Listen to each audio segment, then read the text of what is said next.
ہم ایک بہت ہی مشکل سلسلے کے درمیان ہیں۔ ہم ابدیت کی بات کر رہے ہیں زمانہ حال میں اس وقت۔ میں چاہتا ہوں کہ آپ ایسی لکیر کے بارے میں سوچیں جو ہمیشہ دونوں جانب جاتی ہے۔ ہم اسے ابدیت اور ہمیشہ رہنے والی لکیر کہتے ہیں۔ اور جب آپ ماضی میں اتنا دور جائیں جتنا آپ جا سکتے ہیں اور جاتے جائیں، جتنا آپ جا سکیں تو ابدیت آ جاتی ہے جہاں پر صرف خدا ہی موجود ہے۔ ابدیت ماضی بعید میں اس نے فرشتوں کو بنایا اور کچھ مدت بعد اس نے انسانوں کو بنایا اور اسی لکیر پر کہیں بنایا، اور آج ہم اسی لکیر پر کہیں رہ رہے ہیں، اور یہ لکیر ہمیشہ اس سمت میں جاتی ہے۔ کیا آپ نے اس کے بارے میں کبھی سوچا؟ لیکن آپ کی لکیر کا اختتام نہیں ہے۔ آپ بائبل اور یسوع کے مطابق غیر فانی ہیں، مطلب آپ کی شروعات تو ہے لیکن آپ کی زندگی کا اختتام نہیں ہے۔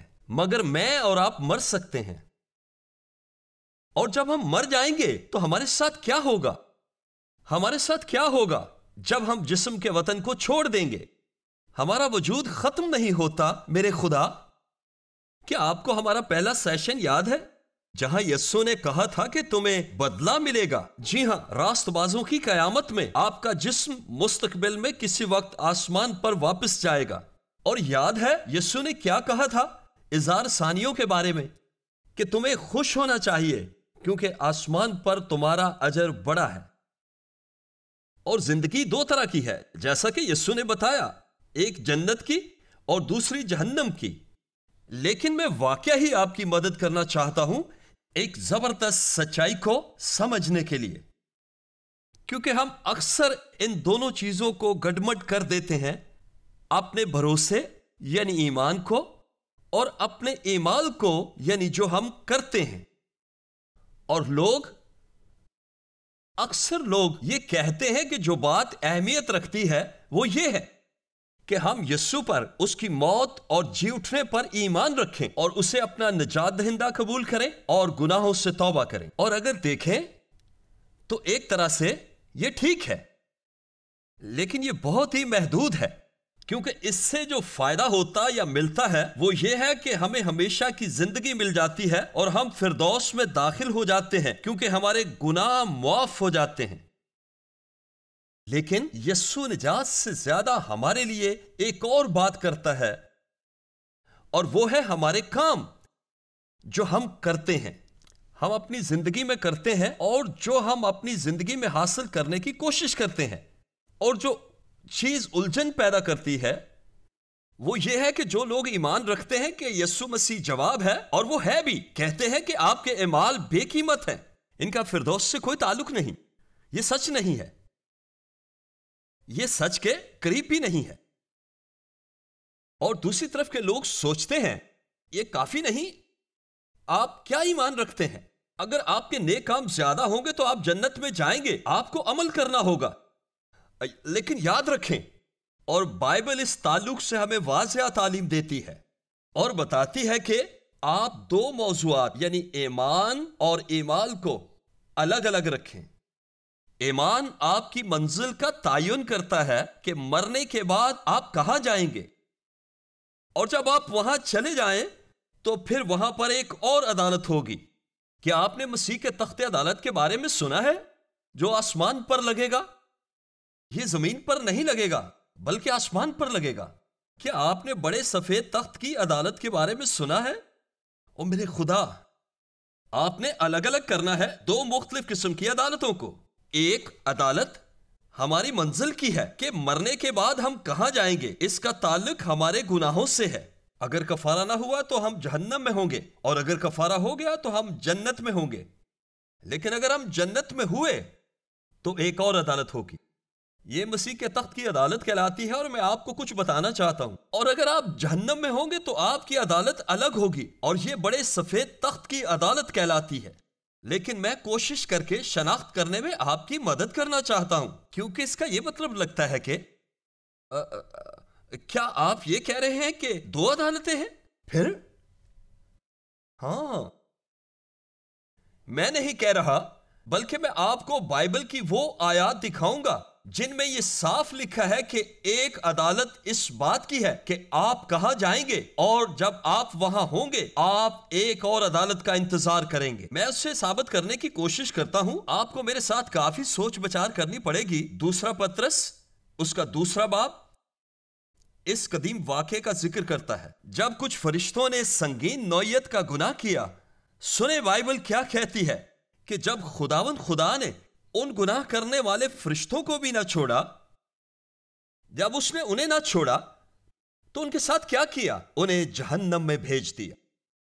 اوہ، یہ کیا ہے؟ یہ عدالت منزل کی عدالت ہے۔ انہوں نے بدی کی، آئے میں اسے یکجا کرتا ہوں، گناہ کی وجہ سے ان کی عدالت ہوئی اور انہیں جہنم میں ڈال دیا گیا۔ یہ عدالت ہے، ٹھیک ہے، لیکن باقی کی آیت کیا کہتی ہے؟ اور انہیں تاریکی کی غاروں میں ڈال دیا گیا۔ ایسا ہی ہے، تاکہ عدالت کے دن تک حراست میں رہیں۔ مطلب ان کی عدالت تو ہو چکی، ہاں ہو چکی۔ ان کی عدالت ان کی منزل کے لیے ہوئی تھی جو جہنم ہے، لیکن وہ اس عدالت کے لیے حراست میں ہے جو ابھی بعد میں ہوگی۔ لیکن آپ نے ان دونوں کو الگ کرنا ہے، جیسا کہ آپ کچھ دیر میں سیکھیں گے۔ بائبل بار بار ان دونوں عدالتوں کا ذکر کرتی ہے، ایک آپ کے گناہوں کی کہ آپ کہاں جائیں گے، اس بنیاد پر کہ آیا مسیح پر ایمان لانے اور اس کے آپ کا عوضی بننے کی وجہ سے آپ کے گناہ معاف ہوئے ہیں یا نہیں، اور اگر آپ کا کفارہ نہیں دیا گیا تو آپ خود قیمت ادا کریں گے۔ جب آپ وہاں ہوں گے آپ کو ایک اور طرح کی عدالت کا انتظار کرنا پڑے گا جو آپ کے گناہوں کی عدالت نہیں ہوگی۔ کیوں نہیں؟ کیونکہ آپ کو معافی مل چکی ہے۔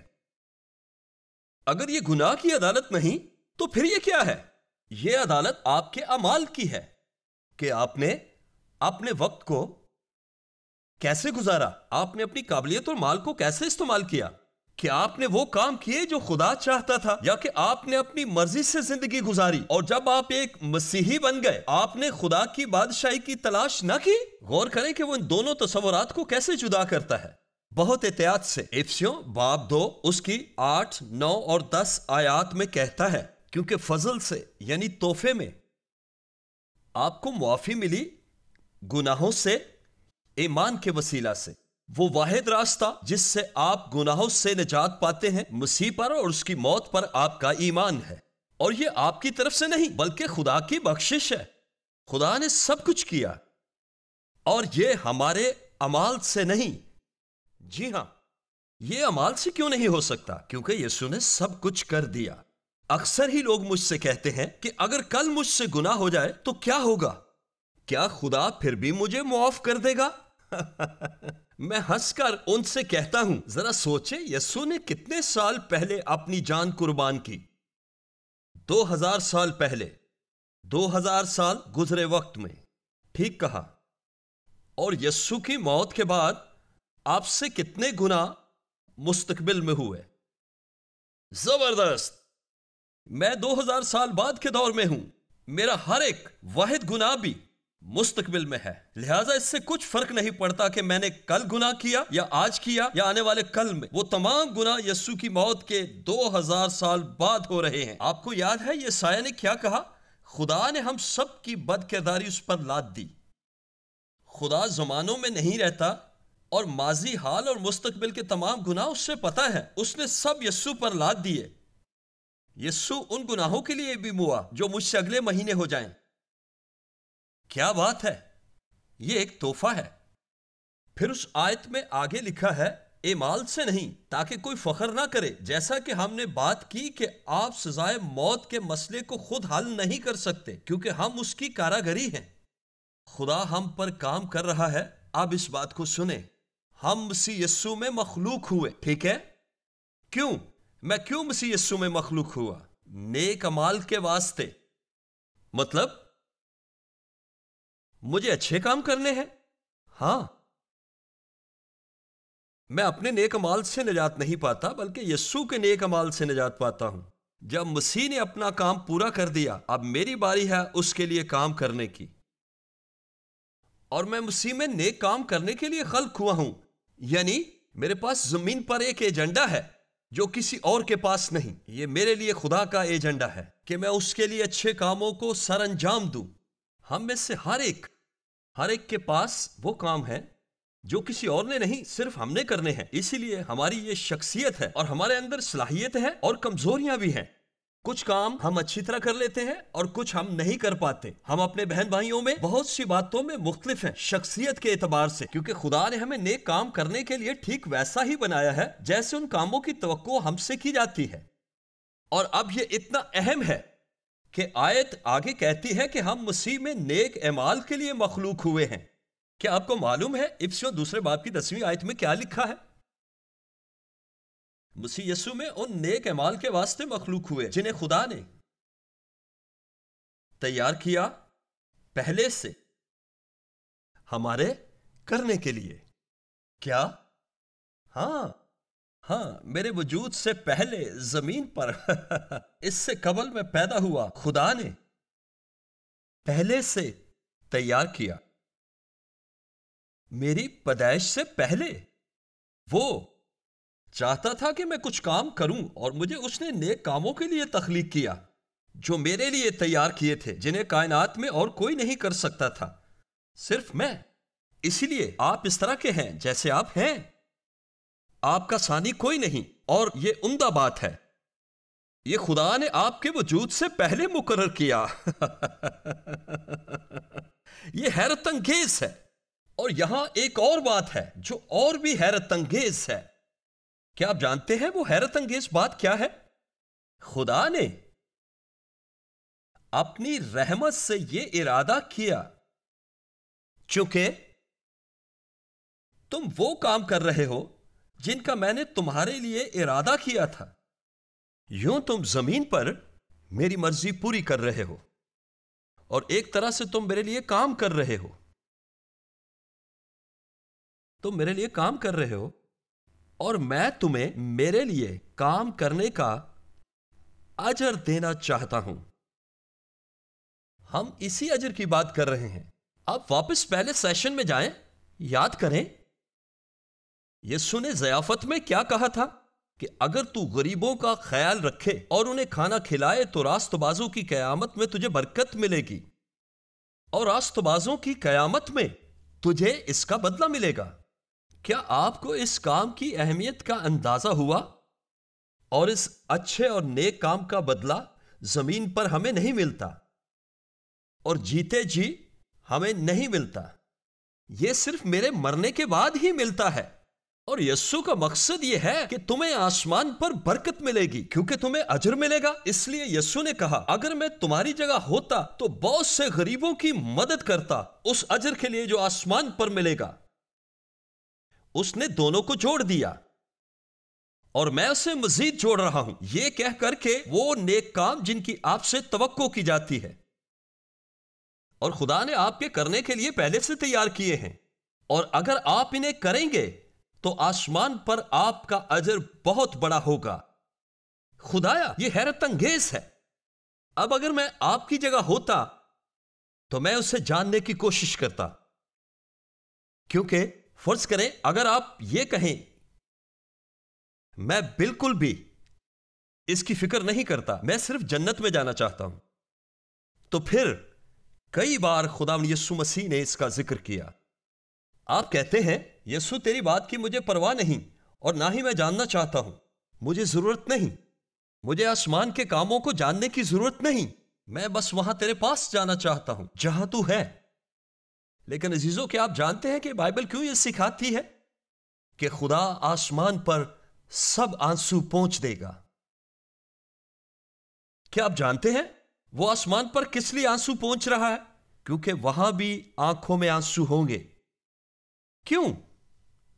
کیونکہ جب ہم آسمان پر پہنچیں گے اور یہ جانیں گے کہ وہ سب جو ہم نے زمین پر کیا خدا کے لیے، کیا اس کا ایک ابدی اجر ہے جو ہمیں ملے گا، اور یہ کہ ہم ایک بہت بہتر ابدیت حاصل کر سکتے ہیں اگرچہ ہم آسمان پر اس کی وجہ سے نہیں جو ہم نے زمین پر کیا.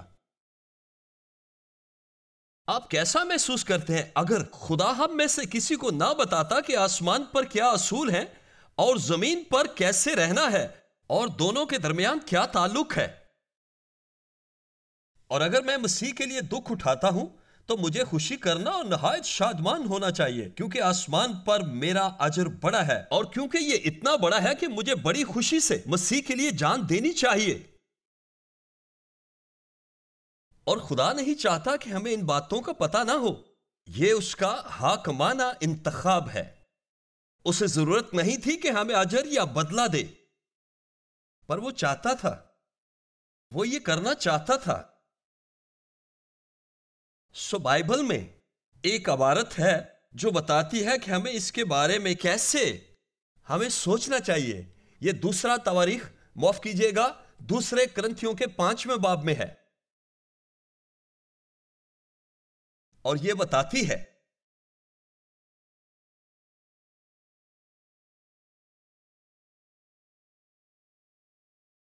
اس لیے 5واں باب 6 آیت بس ہمیشہ ہماری خاطر جمع رہتی ہے، یہ جان کر کے جب تک ہم بدن کے وطن میں ہیں، جیسا کہ میں اس وقت ہوں، میں اپنے بدن میں ہوں، میں اپنے طبعی بدن کے اندر سکونت کر رہا ہوں، اور آپ لوگ بھی، ہماری اس حالت میں ہم خدا کے ہاں سے جلا وطن ہیں۔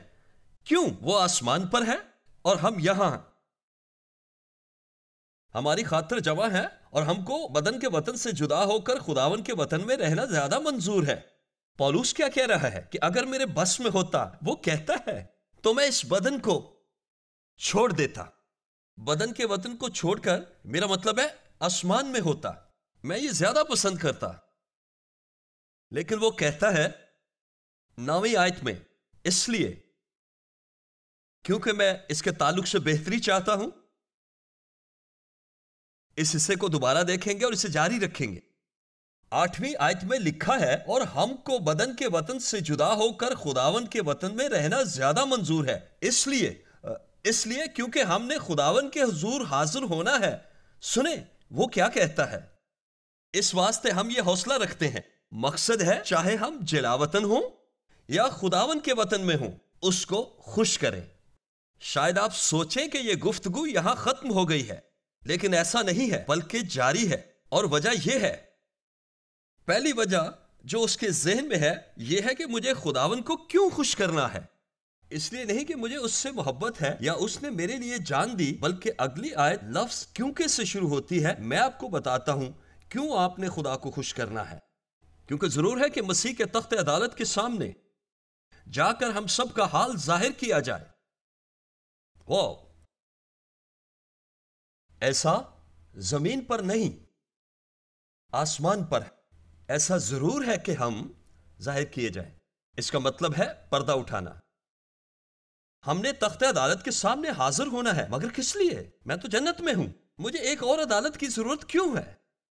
وہ آگے بڑھتا اور جواب دیتا ہے، یہ ہے وہ وجہ کہ کیوں ہم سب کو حاضر ہونے کی ضرورت ہے، تاکہ ہر ایک اجر حاصل کرے۔ ہاں، ایسا لگتا ہے یہ اجر کا وقت ہے، ان کاموں کا جو آپ نے کیے، تاکہ ہر ایک ان کاموں کا بدلہ پائے جو بدن میں کیے۔ اس کا کیا مطلب؟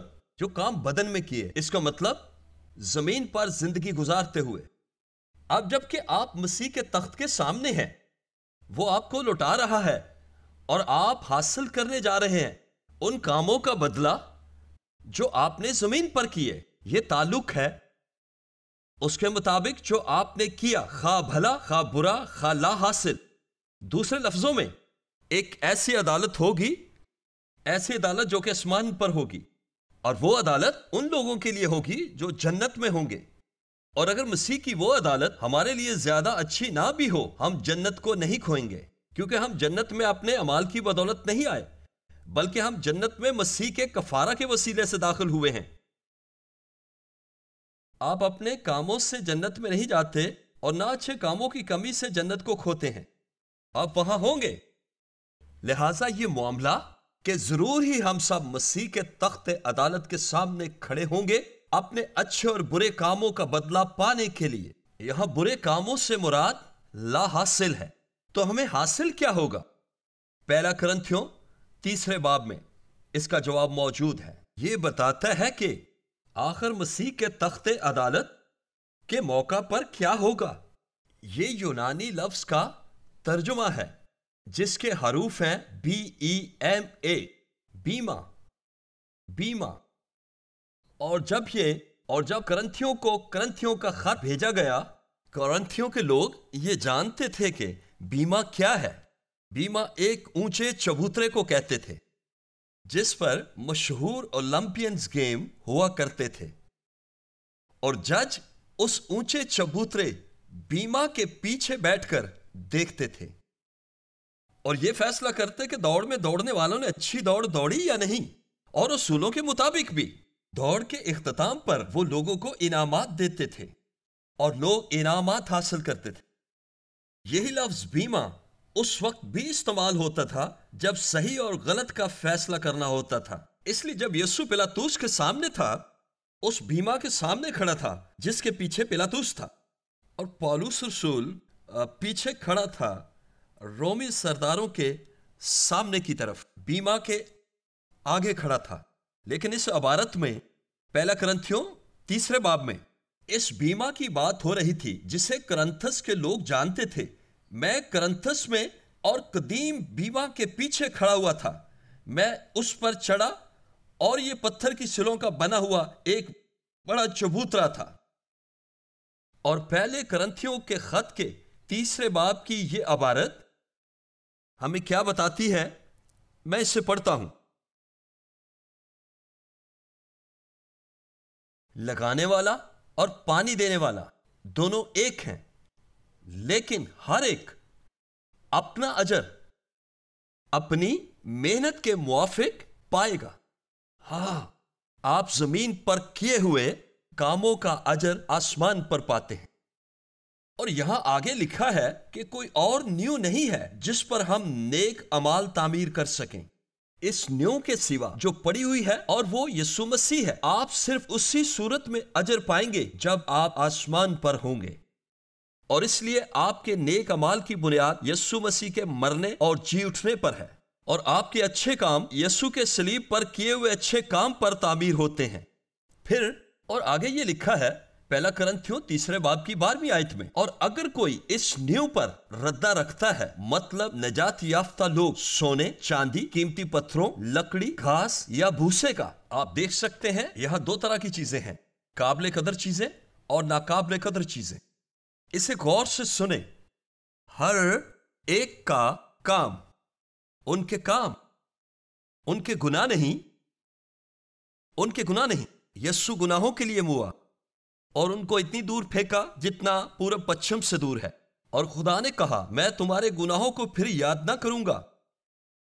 جو آپ کے کام ہیں، ہر ایک کا کام ظاہر ہو جائے گا، اسے سب جان لیں گے، کیونکہ وہ دن بتا دے گا۔ کون سا دن؟ بیما کا دن ہے۔ تخت عدالت تمام لوگوں کے لیے آسمان پر ہوگا، کیونکہ یہ آگ کے ساتھ ظاہر ہوگا۔ وہ آگ کیا ظاہر کرے گی؟ آپ کے کام۔ یہ اس طرح ہے، اگر آپ کو میرا خود کو اس طرح سے تشبیہ دینا برا نہ لگے، کاش میں اتنا پتلا ہوتا اور یہ سمجھے یہ آگ ہے اور یہ کام ہے۔ میں نے آپ کو پڑھانے کے لیے بہت محنت کی، اور اس دن میرے کام یہ ہے کام جو آگ میں رکھے جائیں گے، اور میں یہاں پر کھڑا ہوں گا اور دیکھوں گا کہ کیا ہوتا ہے۔ میں آگ سے نہیں آزمایا جاؤں گا، پہلے ہی فردوس میں ہوں گا۔ میرے کام آگ سے پرکھے جائیں گے۔ اور بیما کے پیچھے کون کھڑا ہے؟ یسوع ہے، اور وہ مجھے میرے کاموں کا اجر دینا چاہتا ہے، میرے کاموں کا۔ لیکن کچھ دوسرے کام بیکار کام تھے۔ شاید میں نے اپنی تعریف کروانے کے لیے کچھ کیا، اس کا کچھ اجر نہیں ملے گا۔ شاید میں نے کچھ ایسا کیا جو میرے خیال میں اچھا کام تھا، لیکن یہ کچھ ایسا نہیں تھا جو خدا چاہتا تھا کہ ہو۔ یہ تو دنیا کے لیے تھا۔ شاید دنیا نے کہا ہو یہ زبردست تھا، لیکن آسمان کہتا ہے اس سے کیا فرق پڑا۔ اگلی مرتبہ جس معاملے پر ہم بات کریں گے یہ ہے کہ اس لمحے کو لے کر آپ کے لیے وسعت دیں گے تاکہ آپ سمجھیں کہ جب آپ کا دن آئے کیسے ممکن بنائیں گے یسوع کی آپ کے لیے خواہش کہ وہ آپ کو بہت سا اجر دے سکے اور آپ کے لیے اس کی خواہش پوری ہو جائے۔ خداوند آپ کو برکت دے۔